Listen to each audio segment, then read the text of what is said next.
avons vu la loi réciproque de l'autorité et de la soumission comme message du avant-dernier dimanche. Nous avons dit que notre année de triomphe ne peut aboutir que si nous avons compris la loi réciproque de l'autorité et de la soumission. Là où il n'y a pas d'autorité, il n'y a pas de soumission, il n'y a pas d'autorité.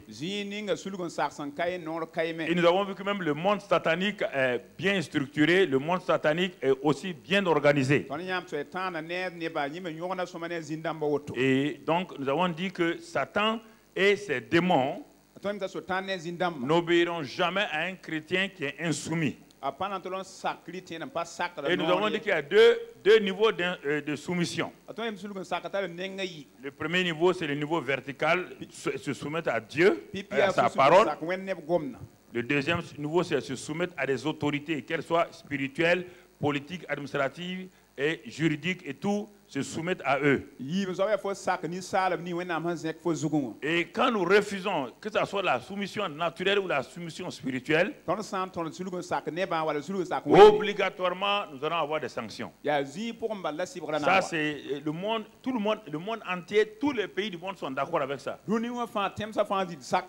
C'est une loi universelle. Elle est dans tous les pays.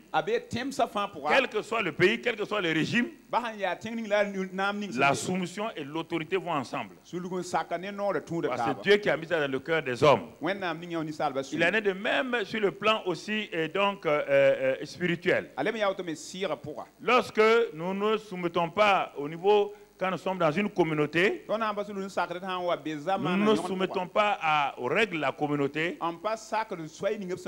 Quand la parole est prêchée, nous refusons, nous voulons faire notre volonté. Nous sommes sûrs et certains que nous allons écoper des sanctions. Parce que Dieu dégage son parapluie de nous et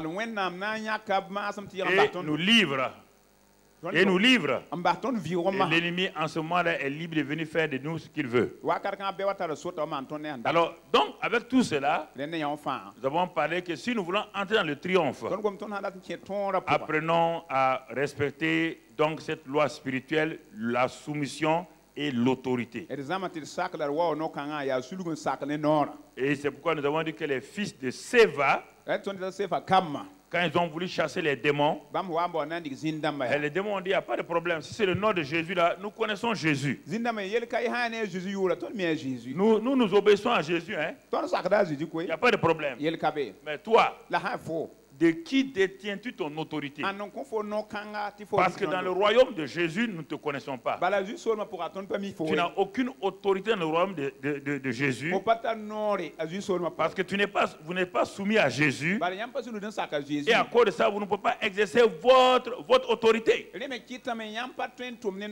qu'est-ce qui a fait qu'en cette fin d'année, quand tu regardes, tu n'as pas eu la moyenne dans le triomphe? Parce que pour passer en classe supérieure, il faut une moyenne. Même si tu as 20 sur 20 en mathématiques et que tu as 8,5 de moyenne, on ne prendra pas les 20 de mathématiques pour te faire passer en classe supérieure. Alors, nous sommes à la fin de l'année. Alors, si tu fais, tu t'arrêtes et tu regardes attentivement. Quelle est la déduction que tu peux faire toi-même? Ah oui, tu vas dire que moi, dans tel domaine, je suis soumis. Le problème de la soumission, ce n'est pas dans un domaine. On est soumis à la parole de Dieu.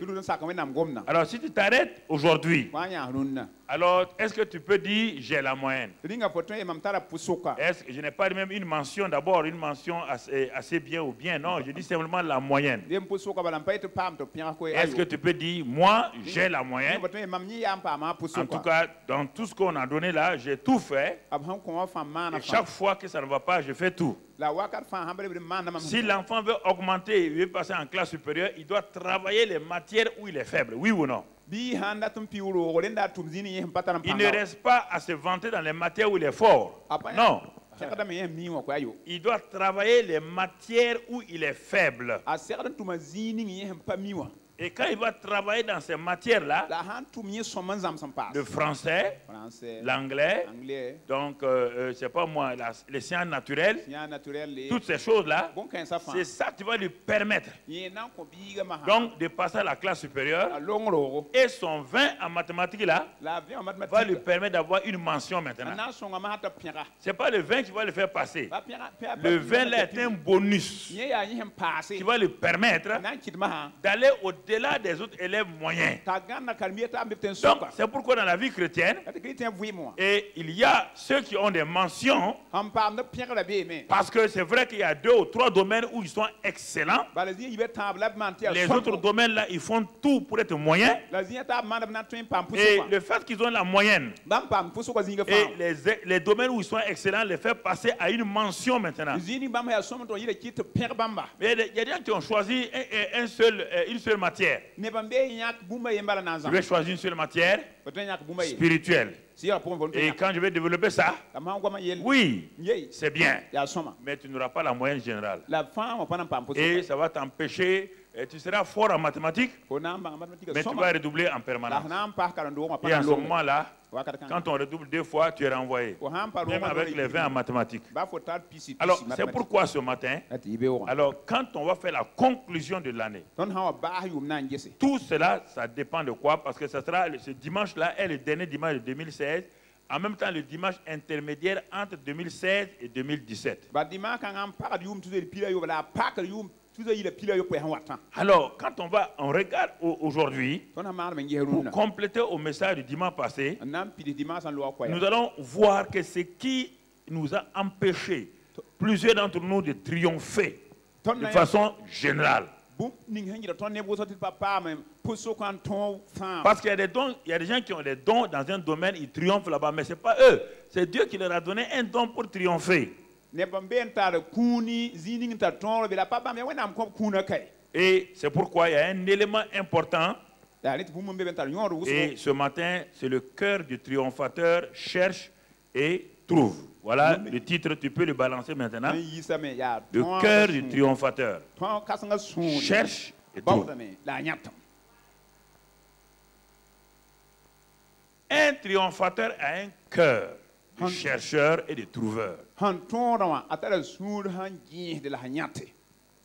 mais on a prié, oui.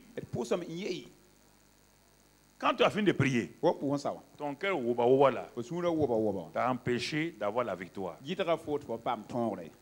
Beaucoup de gens prient et jeûnent. Mais quand ils sortent, leurs paroles, leur cœur là annule toutes leurs prières. Les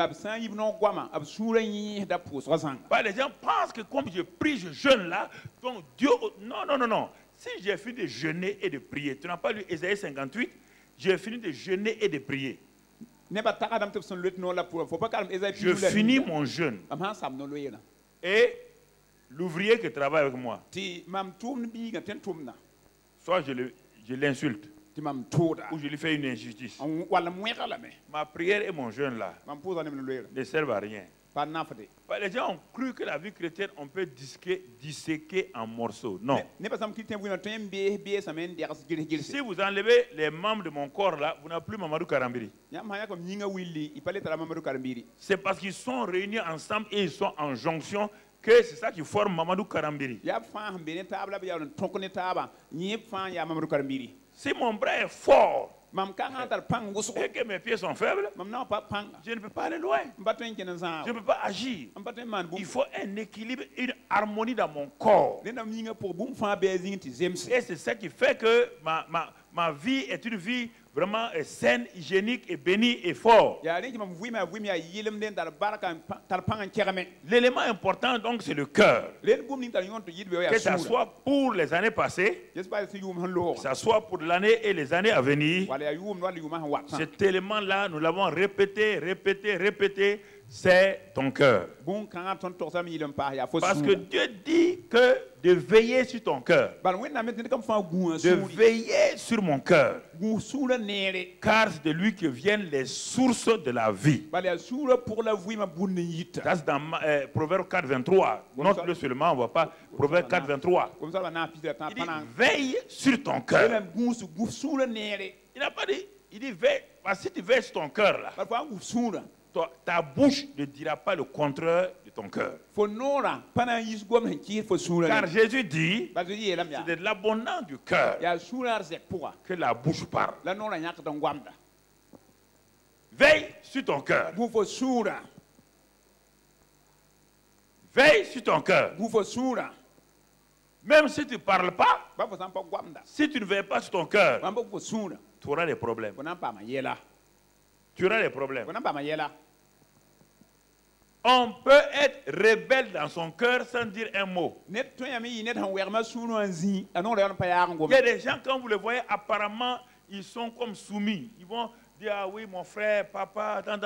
Mais dans leur cœur, ils ont un cœur rebelle. Et Dieu dit que lui regarde le cœur et non pas votre manière d'agir.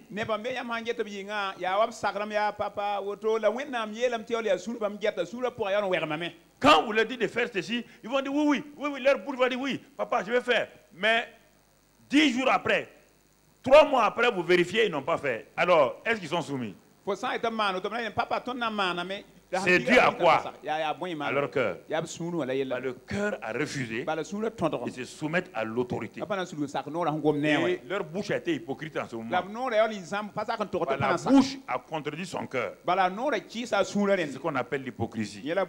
Quand ta bouche contredit ton cœur, tu es un hypocrite. Ton cœur et ta bouche ne disent pas la même chose. Et Dieu, en ce moment, quand il va te noter, il va laisser ta bouche, il regarde ton cœur, et il va te dire que toi tu es faux.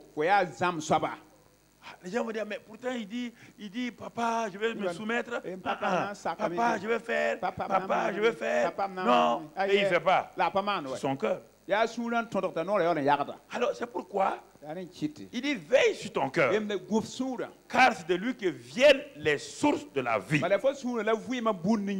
Je m'assois régulièrement, je m'assois au bord de mon lit et je regarde mon cœur. Il n'y a personne, il n'y a pas venu quelqu'un.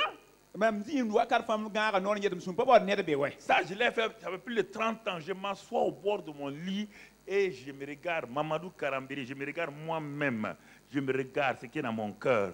Si tu es hypocrite, tant pis pour toi, tu vas aller en enfer. Tu peux parler devant les gens. Si tu es un hypocrite, tu vas aller en enfer.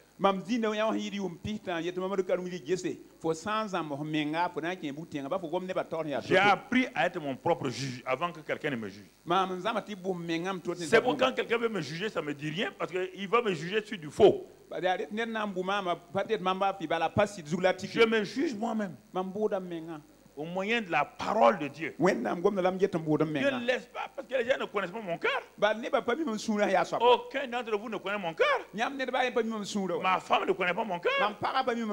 Il n'y a que Dieu et moi qui savons ce qui est dans mon cœur. Donc je m'assois tout seul et je parle au Dieu qui connaît mon cœur. Il n'y a pas un jour où je ne le fais pas, un seul jour. Ce matin, je l'ai fait. En me réveillant, hier je l'ai fait le matin, en me couchant je l'ai fait.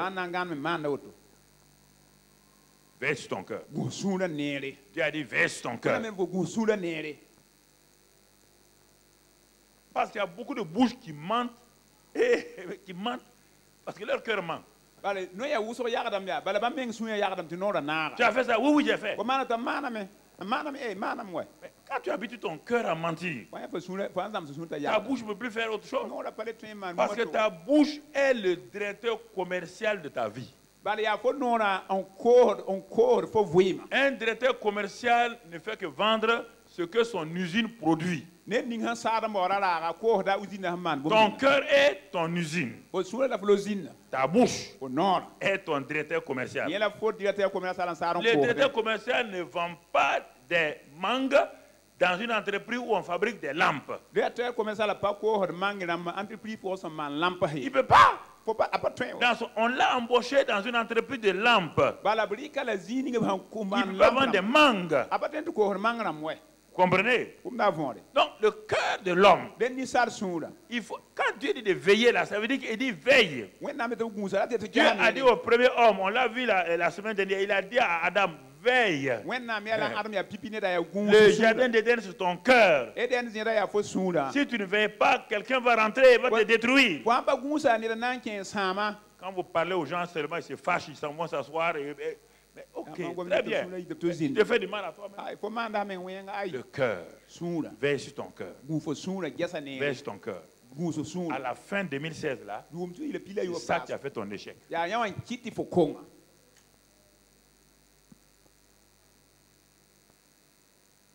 Et c'est ça aussi qui a fait ton succès.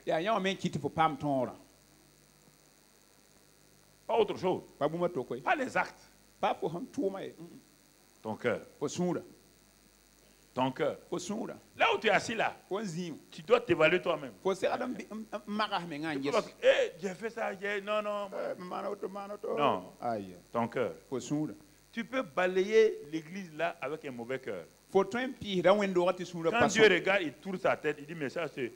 Les gens disent, la femme là, l'homme là, vient balayer l'église. Dieu dit, laissez tranquille. Il ne balaye pas son cœur, il veut balayer l'église. Il ne balaye pas son cœur. Son cœur est sale. Et il veut balayer l'église. Laissez le balayer. Laissez le balayer. Est-ce que nous comprenons? Ton cœur, mon cœur. Ce dernier dimanche-là, est-ce qu'il ne t'a pas pris en otage quelque part? Est-ce que ton cœur ne t'a pas rendu esclave? Et maintenant, il te reste quelques jours, tu vois que l'année de triomphe là, tu n'as triomphé en presque rien.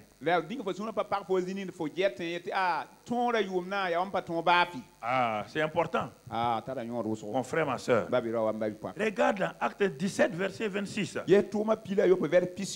17, verset 26. La Bible dit que Dieu a fait tous les hommes. Écoute très bien, tous les hommes. Ils sont sortis d'un seul sang. Il a fait qu'ils habitaient sur toute la surface de la terre. Et puis Dieu a déterminé la durée du temps et les bornes de leur demeure. Verset 27 maintenant. Il a voulu que ces hommes-là cherchassent le Seigneur et qu'ils s'efforçassent de le trouver en tâtonnant, bien qu'il ne soit pas loin de chacun de nous. Bien que Dieu ne soit pas loin, est-ce que vous entendez? Je vais maintenant commencer le développement du message. La Bible dit que Dieu n'est pas loin de chacun de nous, il n'est pas loin. Dieu est immanent et transcendant. Transcendant veut dire il est au ciel, il règne. Immanent, il est au milieu des hommes. Dieu te dit qu'il n'est pas loin de chacun de nous. Mais alors, il n'est pas loin de nous. Mais pourquoi les gens ne le trouvent pas? Il dit maintenant deux éléments. Ils doivent s'efforcer de le chercher et de le trouver en tâtonnant. Et quand ils vont faire ça, ils vont le trouver. Ça veut dire quoi? C'est sur ça que je vais développer le thème, le message de ce matin. Il dit il n'est pas loin. Mais alors, pourquoi le Dieu triomphateur n'est pas loin? Le Dieu de la victoire n'est pas loin. Il est en toi, il est avec toi. Mais alors, pourquoi en cette fin d'année tu n'es pas entré dans ton triomphe? Pourquoi tu n'es pas entré là-dedans? Parce qu'il y a deux choses que tu n'as pas faites. On dit chercher et trouver. On n'a pas dit que comme Dieu est là, il ne se révèle pas comme ça. Il n'est pas loin. Et on va voir ça, puisque nous sommes dans cette période dite appelée la nativité. On va l'appliquer à cette période de la nativité et tu vas comprendre. Et lisons pour cela Deutéronome 4, verset 29. Deutéronome 4, verset 29, qu'est-ce qu'il est écrit là-bas? Il dit, c'est de là aussi. Où? Là aussi, là où Dieu t'a placé là, que tu chercheras l'Éternel, ton Dieu, et que tu le trouveras. Mais regarde maintenant, si tu le cherches de tout ton cœur et de toute ton âme. Donc notre message ce matin-là est très important. Ah oui, je vais à l'église. On ne parle pas de l'église. Dieu n'est pas loin d'aucun d'entre nous ici. Quand on parle de Dieu, on ne parle pas de géographie. C'est pourquoi on va voir à travers l'application de messages d'aujourd'hui qu'on appelle traditionnellement Noël, on va prendre un exemple pour montrer le triomphe et tu vas être étonné que comment on peut triompher. Alors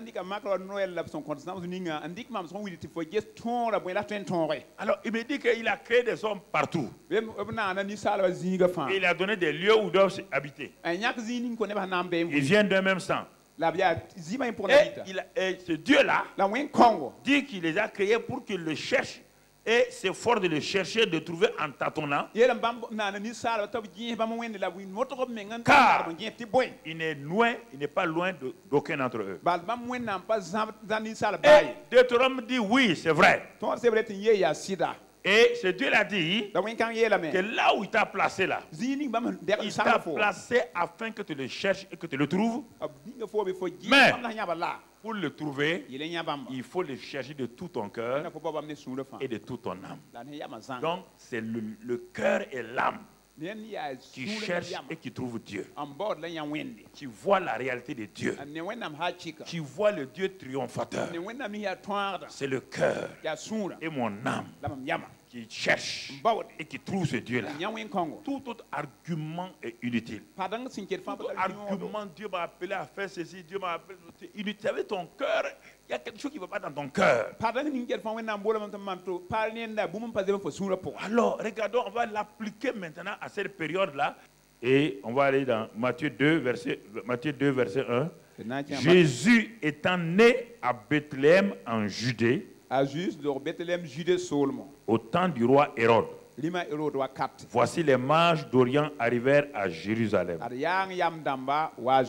Verset 1. Jésus est né à Bethléem, en Judée. Au temps du roi Hérode, voici les mages d'Orient arrivèrent à Jérusalem.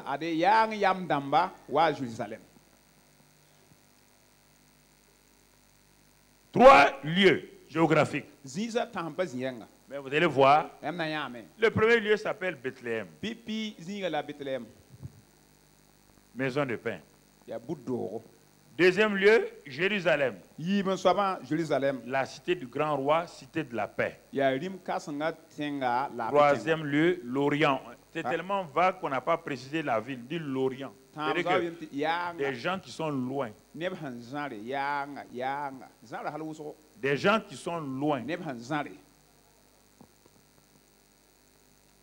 Regardons-les. Bethléem. Jérusalem. Distance 6 km. Orient. Distance des centaines de kilomètres.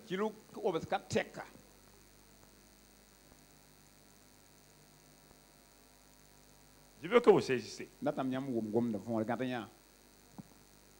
Et regardons maintenant les habitants de ces trois cités. Il dit qu'il a créé des hommes sur toute la terre et les a placés. N'oublions pas ça, on a vu dans Acte 17. Il a placé des gens à Bethléem et à Jérusalem et ensuite en Orient. Et regardons maintenant. Et on nous dit maintenant, Jésus est né. Dieu est venu. On va voir quelle sorte de chercheur va trouver Dieu.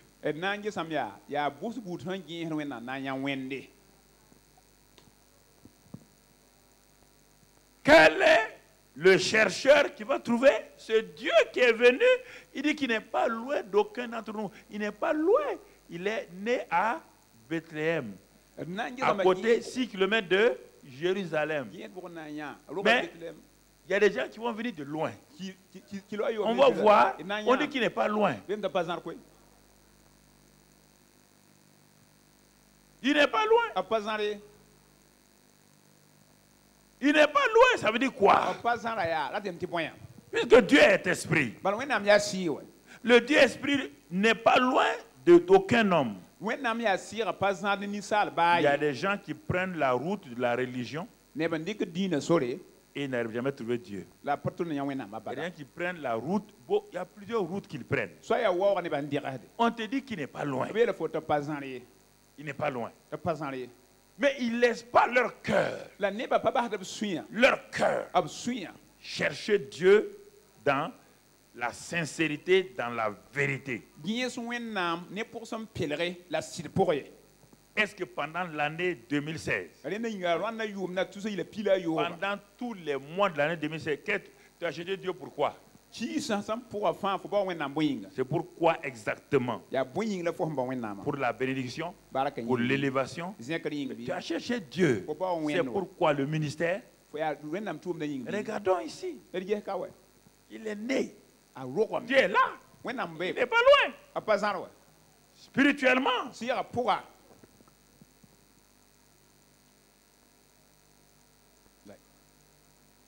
Bethléem. Michée 5, verset 1 nous dit. Michée 5, verset 1 nous dit. Regardez la parole prophétique sur Bethléem. Michée 5, verset 1. Regarde le passage. Lis-le. Et toi, Bethléem Ephrata. Petite entre les milliers de Judas. De toi sortira pour moi celui qui dominera sur Israël. Mais celui qui doit dominer là, il vient d'où? Et dont l'origine remonte à quoi? Aux temps anciens, au jour de l'éternité. Quand la prophétie a été donnée, les gens de Bethléem se sont réjouis. Notre petite ville là sera le centre du monde entier sur le plan spirituel. Ils ont parlé, ils ont crié, ils ont célébré, ils ont chanté, ils ont dansé. Les années se sont écoulées, la prophétie ne se réalisait pas. Et leur cœur s'est endormi aux choses spirituelles. Comme souvent, les cœurs s'endorment. Parce que tu as prié, parce que tu as pris le chemin, au lieu de prendre le chemin de la révélation, tu as pris un long chemin.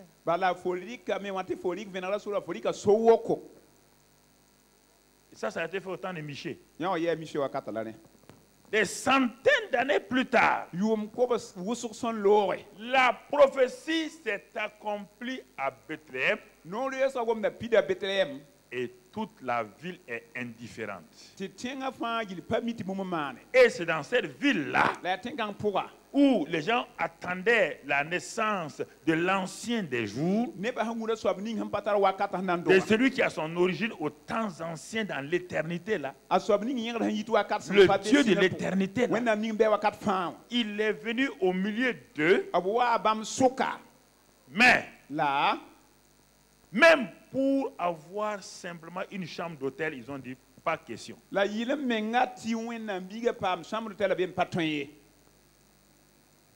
Tu dis que tu connais Jésus.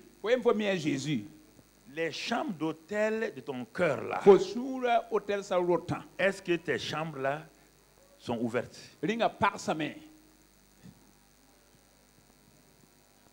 Jésus est à Bethléem. Mais il n'est pas au bon endroit. On dit Jésus est né, que Jésus est humble, il est né dans une crèche. C'est parce que les hommes l'ont rejeté. Qui? Les gens de Bethléem. C'est qui? Des gens de la prophétie. À qui la prophétie a été faite? Des gens qui avaient la meilleure, la plus grande prophétie. La prophétie s'accomplit sous leurs yeux. Mais Il n'est pas loin. Il est à Jérusalem. À Bethléem. Mais personne. Personne. Aucun homme de Bethléem n'est parti dans cette crèche-là pour saluer la venue de Dieu au milieu d'eux. Ils étaient occupés à autre chose. Oui, là, nous avons la prophétie. Nous sommes le peuple de la prophétie. Nous sommes le peuple de la prophétie. On m'a donné une prophétie. On a prophétisé sur moi. Oh, un prophète m'a prophétisé. Très bien. Mon ami, le vrai prophète est là. Tu le rejettes et toi tu penses à une prophétie. Voici une ville prophétique. Une ville qui a eu la plus grande prophétie, qui est passée à côté de la plaque, qui a manqué le coche. Est-ce que tu n'as pas manqué le coche en 2016 quand j'ai proclamé?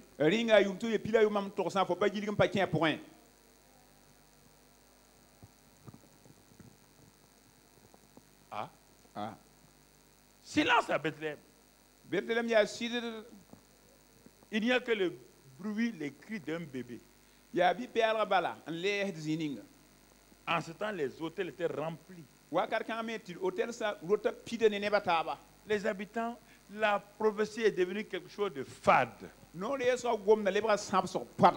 La parole de Dieu n'a plus sa vigueur. Regarde ta vie, c'est vous qui êtes en contact avec nous. Vous avez vu la liste des pays qui sont en contact avec nous, ils ont fait passer. Vous êtes en contact avec nous. Nous sommes au dernier dimanche de l'année. Où en êtes-vous? N'avez-vous pas manqué le coche? Deuxième ville, c'est Jérusalem. La ville du grand roi. La cité de la paix. À Bethléem. Le pain est venu. Ils se sont appelés maison du pain. Le pain vivant est venu. Ils ne l'ont pas mangé. Quel dommage. Le pain de vie est né au milieu d'eux. Ils n'ont pas mangé. Cité de la paix. Jérusalem. Une cité où le roi des rois doit régner. La paix de Dieu est là-bas. Mon frère, ma soeur. Quand ils vont entendre la nouvelle que le roi, le prince de paix est né, ils vont l'entendre. Les gens vont venir les informer. La Bible dit que la ville était troublée et tous les habitants de Jérusalem. Est-ce que vous comprenez mon message ce matin? Jérusalem s'appelle cité de quoi? De paix. Mais tout le monde est quoi? Troublé. Comment une ville prophétique comme Jérusalem, qui doit révéler le prince de paix au monde, le roi des rois, est troublé. Et tu me regardes. Comment toi, tu as le pain de paix en toi toute l'année 2016. Tu as été troublé. Troublé par les petits événements. Troublé par ceci ou cela. Troublé parce qu'on ne t'a pas regardé. Troublé par ceci ou cela. À tel point que certains d'entre vous ne viennent pas à l'église. Ils disent qu'ils sont troublés. Ils sont troublés par des choses sans cause. Leur cœur a un problème. Leur cœur a un problème. Leur cœur a un problème. Leur cœur est malade. La ville de la prophétie. La ville du grand roi. On vient vous annoncer. Le roi est né. Personne. Tout le monde est troublé. Pourquoi ils sont troublés? Pourquoi les habitants de Jérusalem sont troublés? Lis Matthieu toujours 2. Et lis, c'est ça. On va voir maintenant au verset 2. On va voir au verset 2. Matthieu 2, 2. Matthieu 2, 2. Regardons.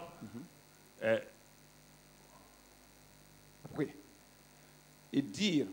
Okay. Jésus étant né au temps du roi Hérode, voici des mages d'Orient arrivèrent à Jérusalem et dit, où est le roi des vues qui vient de naître? Car nous avons vu son étoile en Orient et nous sommes venus pour l'adorer. La suite, on va aller directement. Il est dit, le roi Hérode ayant appris cela fut troublé et tout Jérusalem avec lui. On va voir la cause de leur trouble. La bonne nouvelle a été annoncée. Le roi des rois que vous attendez, il est né. Et nous avons vu son étoile en Orient. Regardez. Comment? Je vais aller pour que vous compreniez. On parle d'abord des deux villes. Il est dit que le roi Hérode. On te dit que Jérusalem, c'est la ville du grand roi. On vient dire à la grande ville que le roi des rois est né. Donc, le roi de qui? D'Hérode. Parce que Hérode est parmi les rois, donc les rois avec R minuscule, mais le roi des rois est né.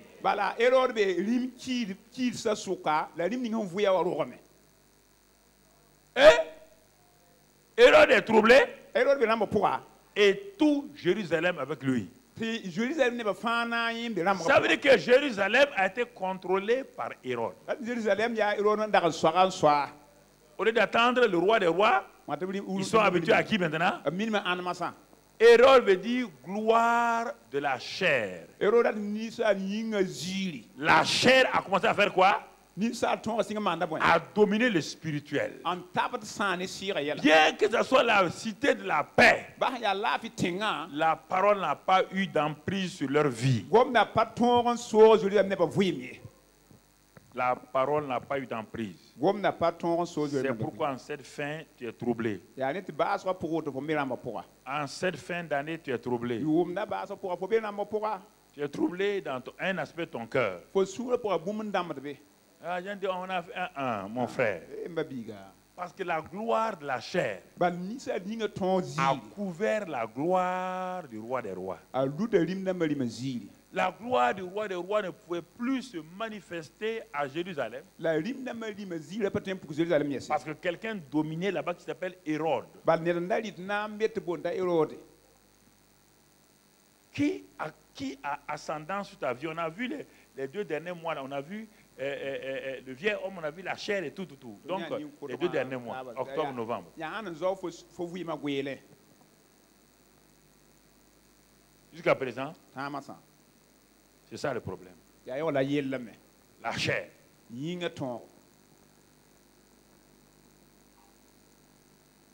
La chair crée des difficultés. La chair, ça s'appelle aussi voile. Ça empêche les gens de voir Dieu comme ils doivent voir. C'est Lot, le voile. Lot s'appelle voile, qui a voilé Abraham dans les premiers temps et Abraham a eu des difficultés pour démarrer.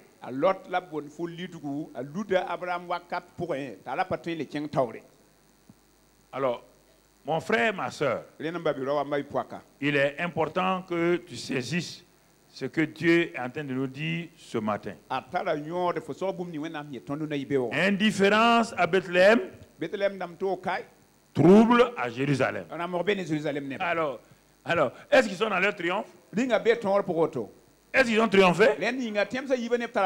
Pourtant, les 2 villes ont des prophéties. Si je vous lisais les prophéties sur Jérusalem, vous serez étonnés. La ville de Jérusalem, c'est la ville prophétique. Il y a tellement de prophéties sur elle. La prophétie sur Bethléem, on l'a vu dans Michée. Donc, 2 villes prophétiques qui ne jouent pas leur rôle à cause du fait que la parole de Dieu ne s'est pas enracinée dans les cœurs des habitants. les Bethléemites ont été indifférents. Écoutez, frères et sœurs, ça ne sert à rien que chaque année on donne un thème et que chaque année tu te termines par toujours la défaite. Il faut te réveiller. Il faut que vous réveillez. Et que vous sortez de la torpeur. Ne vous laissez pas emballer par des choses à gauche, à droite. Les temps sont mauvais. Dieu dit, réveillez-vous et laissons le Seigneur nous éclairer. À chacun dit, je suis en train de préparer tout en veillant. Ouais, je suis en train de préparer ma licence, je suis en train de préparer mon master. Si Jésus vient là, ton master, qui va l'utiliser? Prépare ton master tout en veillant sur ta vie. Travaille ton entreprise tout en veillant. Au cas, il est dit que quand il va venir, certains seront où? Au champ. Le champ, ça veut dire quoi? L'entreprise au travail. Voilà. Donc ça veut dire qu'il va venir au moment. Certains seront au champ. D'autres seront dans le lit, d'autres seront dans tel endroit, toutes ces choses-là. Il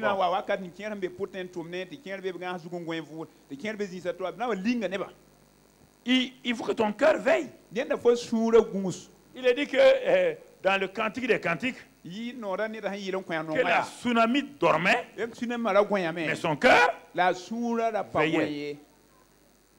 Son cœur veillait pour entendre la voix de son bien-aimé. Est-ce que ton cœur veille? Ton cœur est endormi comme les gens de Jérusalem. Ton cœur est endormi comme les gens de Bethléem. Et c'est pourquoi Dieu n'est pas loin. Comme on a lu dans Acte 17, il n'est pas loin de chacun de nous.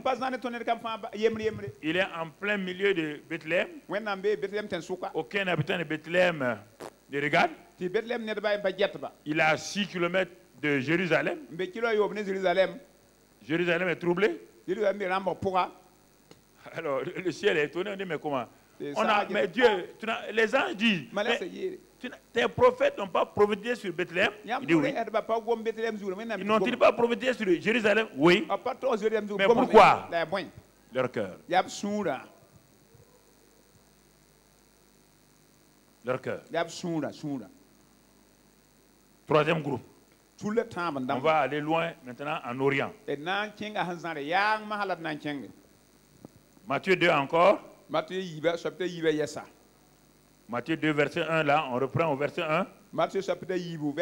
Jésus étant né à Bethléem, donc de Judée, au temps du roi Hérode. Donc, qu'est-ce qui va se passer? On dit maintenant la suite. Voici des mages d'Orient arrivèrent à Jérusalem. Voici des mages d'Orient arrivèrent à Jérusalem.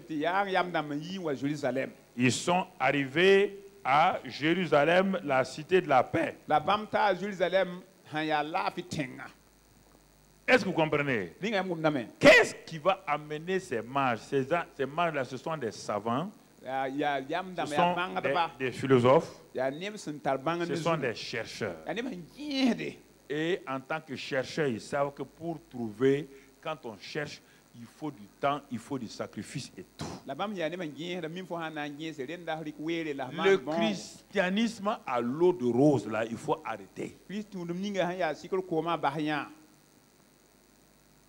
Vous êtes trop préoccupés par vous-même. Laissez tomber toutes ces choses farfelues que vous faites là. Laissez tomber tout ça là.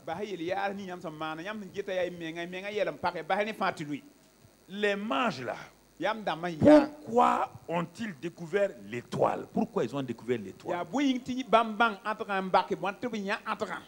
Ce ne sont pas des juifs. Comment des païens, des astrologues, regardez pourquoi ils ont découvert. Ils n'ont pas eu part aux prophéties de Bethléem ni de Jérusalem. Mais dans les temps passés, ils ont entendu un prophète, un ancien prophète, qui a dit une parole. Et tout l'Orient croyait en ce prophète-là. Ce prophète s'appelle Balaam. Écoutez-moi. Des païens vont saisir une révélation qui n'a pas été faite pour eux, mais qui a été annoncée par un prophète. Et un prophète même escroc un peu. Regardons Nombre 24, verset 17. Nombre 24, verset 17. Regardons bien ce passage-là et nous allons comprendre quelque chose. Dans ce passage, qu'est-ce que la Bible nous dit? J'ai trouvé folie. Je le vois. Voilà, c'est Balaam qui parle. Mais non maintenant. Oui, Balaam. Il a essayé plusieurs fois. Mais maintenant, Dieu dit Balaam, tu vas dire textuellement ce que je vais te dire. Un prophète païen va parler aux Juifs. Et les païens du monde entier vont l'entendre. La première prophétie, la voilà. Ce qui est en train de se passer à Bethléem, la voilà ici. C'est au temps de qui? Au temps de Moïse. Entre Moïse et Jésus là, il y a au moins 4000 ans. Voici la première prophétie. Qu'est-ce qu'il est dit là-bas? Lis. Je le vois. Je le vois. Mais non maintenant. Ah, ouais bien. Comment? En français, c'est difficile de traduire. Je le vois. Normalement, c'est le présent, non? Mais il dit non. Ah. Est-ce que vous comprenez? Quand vous lisez la Bible, laissez le Saint-Esprit vous parler. C'est ça qui va transformer votre vie. Vous ne laissez pas la révélation. Je le vois. Non, maintenant. En français, il y a une contradiction. Mais dans l'esprit, il n'y a pas de contradiction. Je le vois. Mais ce que je vois maintenant là, ça ne se passera pas maintenant. Alors, Balaam, tu dis quoi? Il dit, je le contemple. Mais non de frère. Parce qu'il est dans l'Ancien Testament. Il est dans l'Ancien Testament. Il ne voit que l'ombre. Les Abraham l'ont regardé. Il ne voit que l'ombre. Il ne voit que l'agneau. Il ne voit que le tabernacle. Il ne voit que l'arche. C'était l'ombre. Quand Balaam aussi l'a vu, lui l'a vu de loin. Mais qu'est-ce qu'il a vu? Continuons. Envoie la suite. Qu'est-ce qu'il a vu, mon frère? Il a dit un quoi? Un astre sort, mon ami. Un astre sort de Jacob. Ah? Une étoile sort de Jacob. C'est pas fini. Ça, c'est ce que Bethléem a vu. Jérusalem maintenant. Un sceptre s'élève, Israël. L'astre là, celui qui est né à Bethléem, le sceptre là, c'est le sceptre du roi des rois qui doit régner à Jérusalem.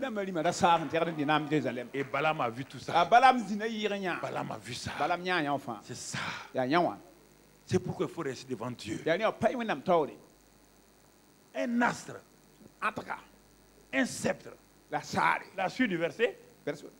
La suite du verset. Il perce les flancs de Moab. Il perce les flancs de Moab. Et il abat tous les enfants de Seth. Tu vois cet astre-là? Regarde sa puissance. Il renverse, il abat. On n'a pas le temps de développer Moab et Seth. Continue, mon frère. Il sera maître des dômes. Il sera maître des dômes. Il sera maître de saisir ses ennemis. Vous voyez le triomphateur? Quand l'astre a apparu, il a son sceptre. Balaam a vu que c'est fini. Le triomphateur est là. Le triomphateur est là. Quand tu vois le triomphateur, quand ton cœur le voit, tu rentres dans le triomphe. C'est pourquoi il faut le chercher avec son cœur et son âme. Qu'est-ce que vous cherchez? Vous cherchez quoi? La protection. Vous cherchez quoi? Cherchez quoi? Cherchez des choses pour vous-même. Mon frère, tu vois? C'est très important. C'est qui? C'est des non-juifs. Ce sont des adorateurs d'autres dieux. Ce sont des savants, des chercheurs. Mais ils ont entendu qu'un astre va sortir de Jacob.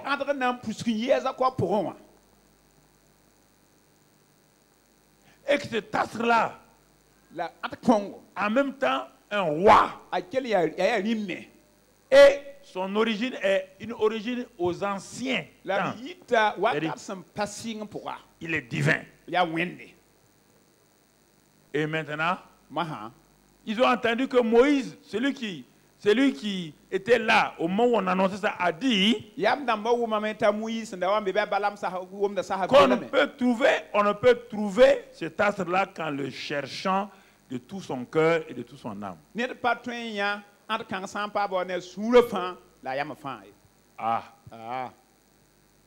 Et ils ont commencé même dans leur ignorance à étudier les astres.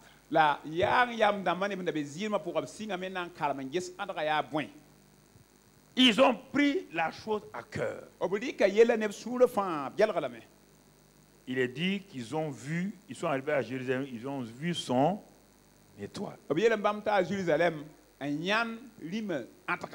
Ceux à qui il a été dit qu'un astre sort de Jacob n'ont pas vu l'étoile. Les gens de Bethléem ne l'ont pas vu. Les gens de Jérusalem ne l'ont pas vu. Voici des gens de l'Orient. Il y a une étoile qui a apparu. Quand ils l'ont regardée, ils ont étudié les étoiles. Ils ont dit cette étoile-là est spéciale. Nous allons voir qu'est-ce qu'elle fait. Ils ont vu l'étoile bouger. C'est ce que la Bible nous dit. L'étoile a traversé des centaines de kilomètres. Mais on te dit que c'est celui qui cherche, qui trouve de tout son cœur là, qui va trouver. Mais ça veut dire quoi? Ça veut dire quoi? Ce qui est important pour ce groupe des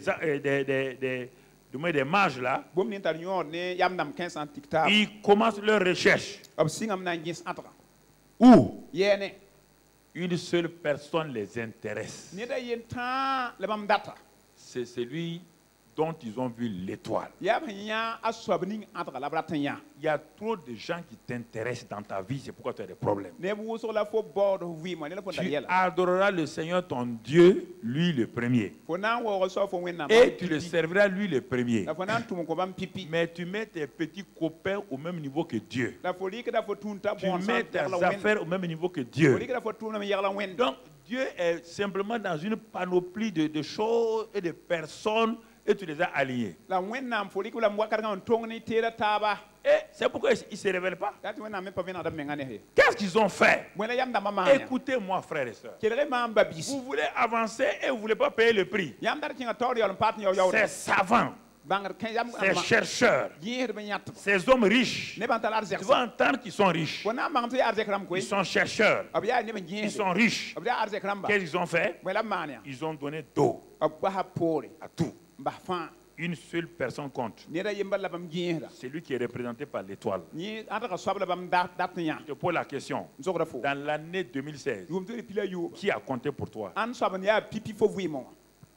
Qui a été mis en premier plan dans ta vie? Qui? Qui a eu la première place de ta vie chaque jour?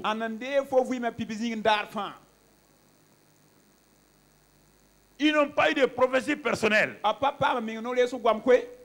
Comme Bethléem. Comme Jérusalem. Mais ce qu'ils ont entendu, ils ont mis leur cœur là-dedans pour chercher. une seule personne. La Bible dit fixez vos yeux sur le consommateur et le chef de votre foi. Ils ne connaissent pas ces versets. Ils ne connaissent rien. Mais le verset de Balaam, ce que Deutéronome et Moïse a dit, ça leur suffit largement. Ils foncent. L'astre là, on l'a vu. L'astre que Balaam a annoncé va sortir. Et Moïse a dit de le chercher de tout son cœur, de toute sa force. Alors, on va tout abandonner. On ne sait pas combien ils sont, on n'a pas dit le nombre. Certains disent sont 3, d'autres, moi je ne sais pas, on n'a pas dit le nombre. Ce n'est pas important. Voilà les chercheurs. Deuxième chose, mon frère, c'est que ils ont pu découvrir parmi toutes les milliards d'étoiles là, ils ont pu découvrir l'étoile du roi des rois. Quelle révélation et discernement. Quel discernement. Parce qu'ils ont décidé de voir si la parole de Dieu là est réelle ou pas. Depuis que Balaam a dit, ils ont commencé à étudier ça, à étudier. Dieu ayant vu leur faim et leur soif, Dieu donc va les aider à avancer dans ça.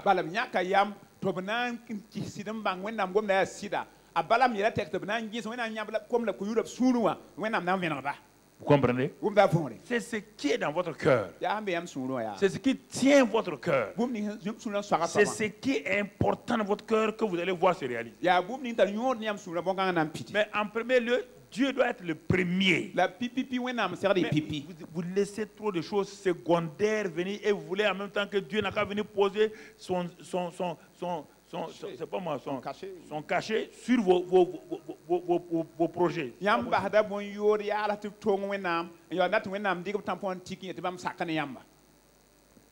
Ah, Dieu bénit mon entreprise. Dieu dit, je suis premier dans ta vie. Bon, mon Seigneur, si tu fais ça, tu seras troisième. Donc, je ne suis même pas deuxième encore. Je vous pose la question. Tout ce que vous voulez là. Quand vous allez mourir, on va vous enterrer avec ça. On va vous enterrer avec ça. Pourquoi vous n'arrivez pas à mettre Dieu en premier lieu? Vous croyez que Dieu, qui vous a dit que si vous mettez Dieu en premier lieu là, Dieu va vous faire du mal? Qui vous a dit ce mensonge? Pourquoi vous laissez Satan vous dire des mensonges?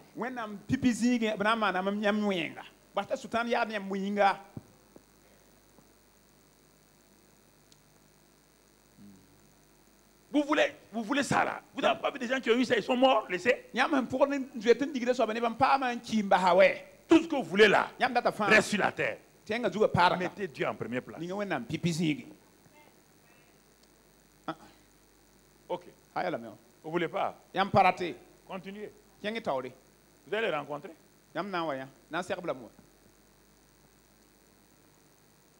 Regardez ce que...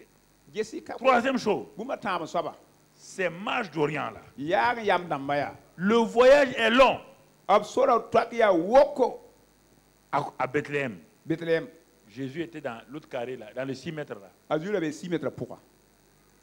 Aucun Bethlémite n'a marché aller voir Jésus. Ceux de Jérusalem, il était à 6 km. Quand on leur a annoncé ça, personne n'est sorti de Jérusalem pour aller là-bas. Tout le monde a dit, on sait, on connaît, on sait qu'il doit naître. Mais comme ce n'est pas nous là, donc c'est quelqu'un d'autre, on ne va pas croire.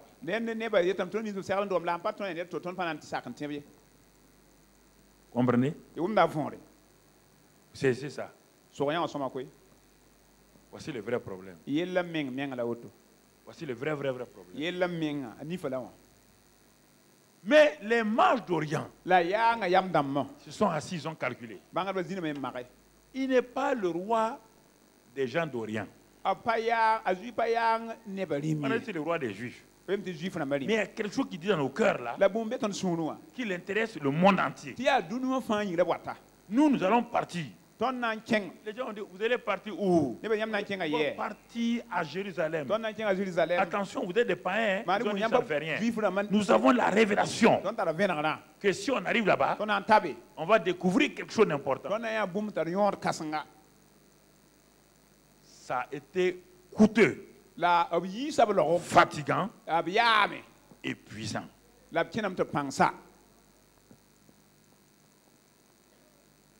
Ça ne s'est pas fait en un mois, ni 2 mois. Non. Ils sont allés. Quel est le prix que tu as payé? Quel est le prix que vous payez? La question est fondamentale. C'est Noël, Noël. C'est Noël là, je vous parle maintenant. C'est pas ça Noël là, non? Oui ou non? Ou bien? C'est pas, vous n'avez pas de Jésus est né, non? C'est ça que je vous parle ce matin. Parce que c'est une fête. Vous entendez? À cause de ça, certains ne sont même pas venus ce matin. Ils ont dansé hier nuit.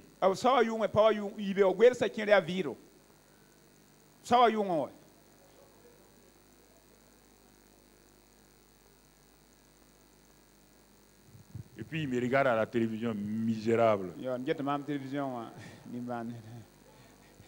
Vos pentales là seront transformés en diarrhée. Vous ne venez pas écouter le message, vous irez ça à la télévision et regardez. C'est vous là, les gens de Jérusalem et de Bethléem. Ensemble, il y a des mamans qui sont ici, qui ont quitté loin depuis le matin de bonne heure.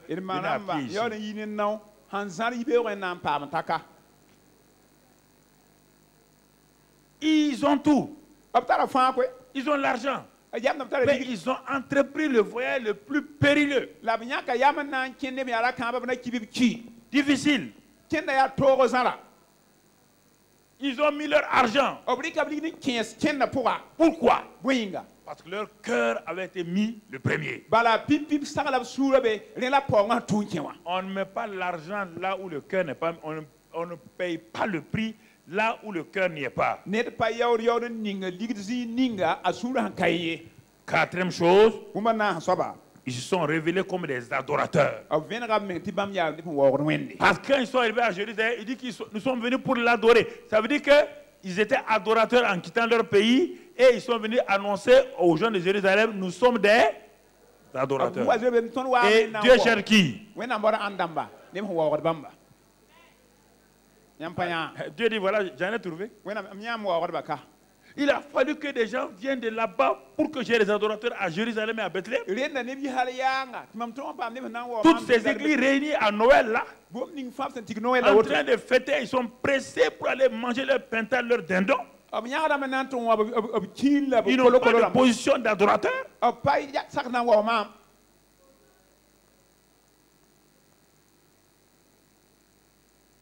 Il dit, nous sommes venus pour l'adorer.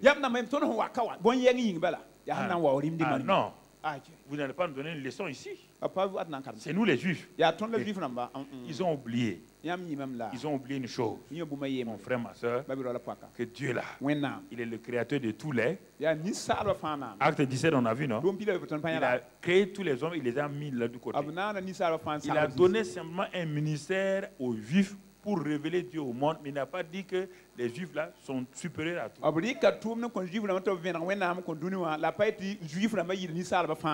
Il a donné à chaque nation un rôle pour jouer ce rôle. Mon frère, tu entends? Ce sont des adorateurs. Et à la fin, qu'est-ce qu'ils ont fait? Regardons quand ils sont arrivés là, ils ont vaincu les obstacles, l'humiliation, les épreuves, et ils sont arrivés là-bas, des kilomètres. Ils sont passés mois par mois, jour par jour. Mois par mois, jour par jour. Et puis ils s'informent. Ils ont les yeux fixés sur quoi? Ils regardent quoi? Même s'il s'informe, il regarde Turquie, quoi? L'étoile. Il ne se laisse pas divertir. Pourquoi tu te laisses divertir par autre chose que Jésus?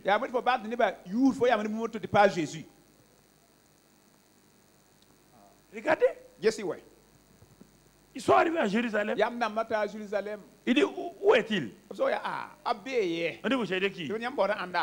Mais on cherche le roi des rois. Il dit, quel roi des rois? Il dit, mais comment? Vous savez pas? Il est déjà né. On dit, de quel pays vous venez? Est-ce que vous êtes des juifs qui ont migré en Orient? Il dit, non, non, on n'est pas juifs. Nous-mêmes, on est adorateurs des faux dieux. Et c'est vous qui voulez venir nous faire la leçon ici. Vous avez vu l'étoile, notre Dieu. Quittez là-bas. Regardez, les gens ne croient pas. Le cœur n'y est pas là-dedans. Ils sont arrivés quand Hérode a demandé, il a appelé qui? Hérode a appelé qui? Les sacrificateurs et les il dit, vous là, moi je suis un roi païen. Voici des gens sont venus dire que le roi est né. Ah bon? Il doit naître où? Les sacrificateurs n'ont pas regardé même l'Ancien Testament. Tellement ça est dans leur tête. C'est ça le problème. Ton problème. Les versets sont dans ta tête. Ils ont cité par cœur. Ils ont cité quoi? Michée, 5, verset. Ils ont cité par cœur. Lis le passage là. Le passage de Matthieu là, Matthieu 2 là. Matthieu chapitre 1. Ça donne le verset 6, non? Verset 6. Voilà. Et toi, regardez. C'est qu'on a dit dans Michée là. Ils ont cité ça. Et toi, Bethléem. Voilà. Terre de Juda. Tu ne cèdes pas la moindre entre les principales villes de Juda. Voilà. Car de toi sortira un chef. Oui. Qui pètera Israël, mon peuple. Alors, Hérode fit appeler en secret les Ils ont cité. Oui, Dieu a tant aimé le monde qu'il a donné son Fils unique. Avec qui comprend en lui qu'il ne périsse point. Ah bon? C'est dans ton cœur. Non, on connaît Jean 3,16. Non, on connaît la Bible. Hein? Tu sais, nous aussi, on a appris ça. Et tu veux qu'on te cite encore? Jean 10. Le voleur vient. Pour faire quoi? Ils ont des versets fétiches. Comme les gens du quartier là ont des fétiches, ils ont ça aussi, des queues, des versets fétiches. Pasteur, tu veux qu'on te cite encore un verset? Il dit que nos ennemis sortiront par un seul chemin, ils s'enfuiront par 7 chemins.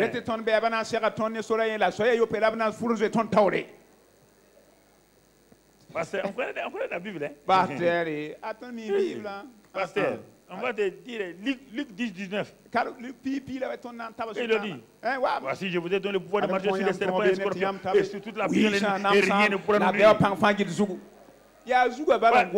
tu veux quel verset encore? Quel verset tu veux? Et après? Et après, le roi est là. Vous citez un verset. Le roi est là. L'accomplissement est là. Citer les versets ne servent à rien. Il est là. La réalité est là. Faut arrêter. Il dit qu'on connaît ça, on connaît ça. La réalité est là.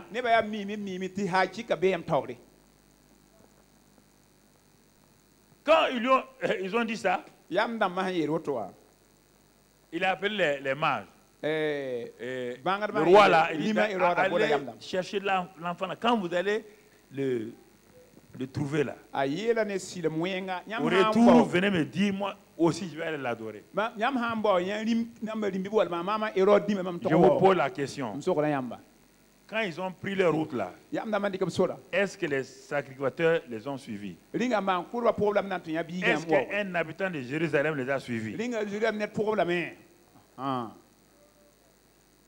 La même année, sa première venue a surpris les gens, sa seconde venue va surprendre les gens. Ok. Sa première venue n'a pas surpris les païens. Mais ça a surpris les juifs. Et jusqu'aujourd'hui, il y a un doute sur ça. Sa seconde venue va surprendre le peuple de Dieu. Et ce sont ceux qui, en dernière minute, écoutez-moi, je vous dis une vérité, hein, il y a des choses que Dieu m'enseigne ces temps. Les églises seront remplies. En ce temps, les païens sont enlevés. Parce qu'ils auront eu la révélation en dernière minute de Jésus. Et ils ont mis leur cœur. En ce temps, les chrétiens sont en train de se battre. Il y a telle chose, c'est moi qui devais faire telle chose. On m'a enlevé ici, on m'a positionné là.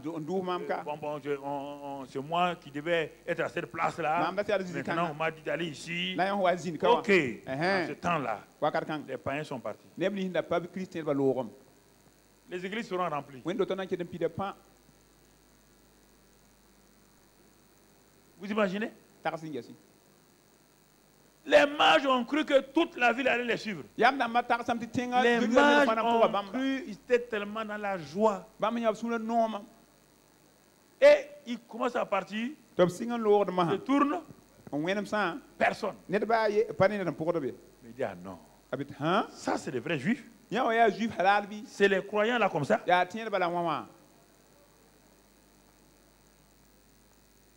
Regardez. Frère.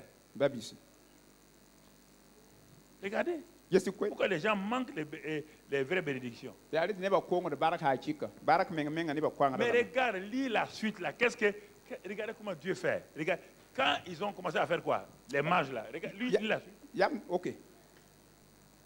Après avoir entendu le roi, voilà. Il partit. Les mages partirent. Voilà. Ils partirent. Et voici. Ainsi. Donc, ils partirent. Est-ce qu'ils sont assis à Jérusalem? Ils ont continué à faire quoi? Est-ce qu'ils sont arrivés au triomphe? Ils sont près du triomphe. Ils sont à 6 km du. Mais est-ce qu'ils vont s'arrêter à Bethléem? Pourquoi vous arrêtez en chemin? Pourquoi vous arrêtez en chemin? Vous êtes à côté du triomphe, de la victoire, de la bénédiction. Continuez. Ils partirent. Et quand ils partirent, regardez, et voici l'étoile qu'ils avaient vue en Orient. L'étoile qu'ils avaient vue en où? Regardez le verbe maintenant. L'étoile a fait quoi? Marchait.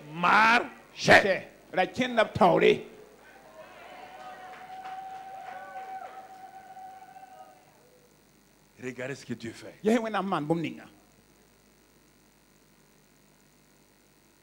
L'étoile marchait. Israël avait la colonne de nuée et de feu. Ces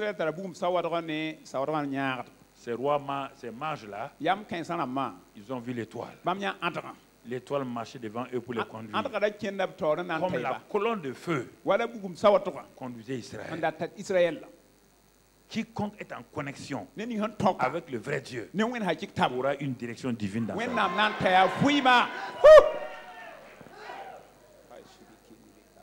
Aura une direction divine dans sa vie. Marchait devant eux. Et qu'est-ce qui se passe encore? Ils marchaient. Ils marchaient. Jusqu'à étant arrivé, ils partirent. L'étoile marchait et ils arrivèrent. Quand ils arrivèrent, qu'est-ce que l'étoile aussi a fait? L'étoile aussi s'est arrêtée. Là où il y avait qui? Là où il y avait qui? Alléluia. Là où il y avait le pain de vie. Et ils ont découvert d'abord le pain de vie. Ils ont d'abord découvert le pain de vie. Jésus a dit, je suis le pain de vie. Celui qui me mange, il vivra quoi? Voici les païens qui vient de rentrer enfin dans ce que Dieu a dit à Abraham. Il y aura les deux, les juifs et les païens. Et c'est les païens qui ont mangé le premier, le pain de vie, qui ont été en contact avec le pain de vie dans Bethléem, la maison de pain, la boulangerie de Dieu. Il y avait le pain de Dieu. Et qui a mangé ça? Ce n'est pas les Bethléens. Non. C'est les païens. Quand l'étoile s'est arrêtée, lis le verset qui suit, la phrase qui suit. Quand les mages aperçurent l'étoile, regardez. Ils furent saisis d'une très grande joie. Oui, ils sont arrivés. Ils sont arrivés. Le triomphe donne la joie. C'est ça. Une grande joie. Tu termines l'année avec la dépression. L'année du triomphe avec la dépression. L'année du triomphe avec... L'année du triomphe. Avec dépression, défaite et tout. Regarde bien, quel chemin tu as pris? Est-ce qu'il y avait la joie à Jérusalem? Est-ce qu'il y avait la joie à Bethléem? La joie était où? Dans des individus. Ils furent remplis de... Est-ce qu'on a dit que Bethléem a été rempli de joie? Est-ce qu'on a dit que Jérusalem a été rempli de joie? Qui a été rempli de joie? Est-ce que les Juifs ont été remplis de joie? Est-ce que les sacrificateurs ont été remplis de joie? Est-ce que les scribes ont été remplis de joie? Qui? Ceux qui ont suivi l'étoile, qui maintenant sont arrivés à leur triomphe. Ce sont eux qui sont remplis de joie. Mon frère, ma soeur, et quand ils s'arrêtaient là, ils ont trouvé le triomphateur. Et quand ils sont arrivés, ils sont rentrés. Il y avait Joseph, il y avait maman Marie, mon ami. Est-ce qu'ils les ont salués? Ils ont quitté l'Orient pour qui? Ils ont quitté l'Orient pour qui? Est-ce qu'ils ont vu 3 étoiles? Est-ce qu'ils ont vu l'étoile de maman Marie? Est-ce qu'ils ont vu l'étoile de Joseph? Ils sont importants, mais est-ce qu'ils sont venus pour eux? Marie est très importante. Joseph est très important. Mais le plus important, c'est qui? Jésus. Mais en ce temps-là, il était dans une crèche. Mais est-ce qu'ils n'ont pas reconnu que c'est Dieu qui est là? Qu'est-ce qu'ils ont fait? 3 choses. Première chose, ils se prosternaient. Alléluia. Ils se prosternaient. C'est-à-dire, ils se sont humiliés. Ils ont reconnu qu'ils sont arrivés. Ils se prosternaient. Deuxième chose, ils l'adorèrent. Troisième chose, ils firent sortir leur trésor.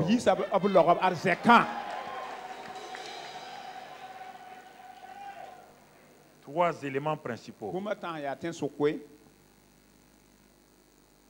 3 éléments principaux. Quand on reconnaît Dieu, on se prosterne. On l'adore. Et on lui donne nos biens. S'il manque un de ces 3-là, une autre fois, je vais développer ça. Ces 3-là, s'il manque un d'entre là-dedans, ce n'est pas un bon chercheur. Quand un bon chercheur trouve, il va se prosterner, il va adorer et il va donner ce qu'il a de plus précieux.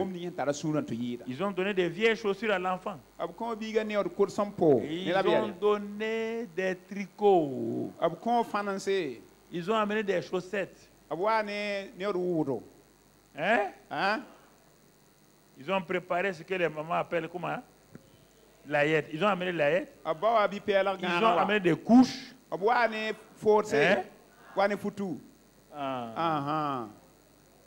Ils ont amené quoi? L'or. L'or. Ensuite quoi? Ensuite quoi? 3 actes. 3 éléments. Prosterner, adorer, sortir de quoi? L'or, l'encens et le myrrhe. On va s'arrêter là. C'est ça. Si vous comprenez Noël, c'est ça. Si vous ne l'avez pas cherché là, mangez seulement. Buvez. Mais il n'y a rien. Bientôt, la ville de Bethléem sera remplie de quoi? Le lendemain, la ville de Bethléem était remplie de quoi? Hein? Quand les morts sont partis, la ville de Bethléem était remplie de quoi? Pourquoi ils pleuraient? Le roi Hérode est venu faire quoi? Quand il venait tuer la Jésus, était déjà quoi? Marie était déjà quoi? Joseph était déjà quoi? Les mages étaient déjà quoi? Mais ceux qui n'ont pas reconnu, ils faisaient quoi? Voilà les larmes. Quand on ne triomphe pas, c'est des larmes.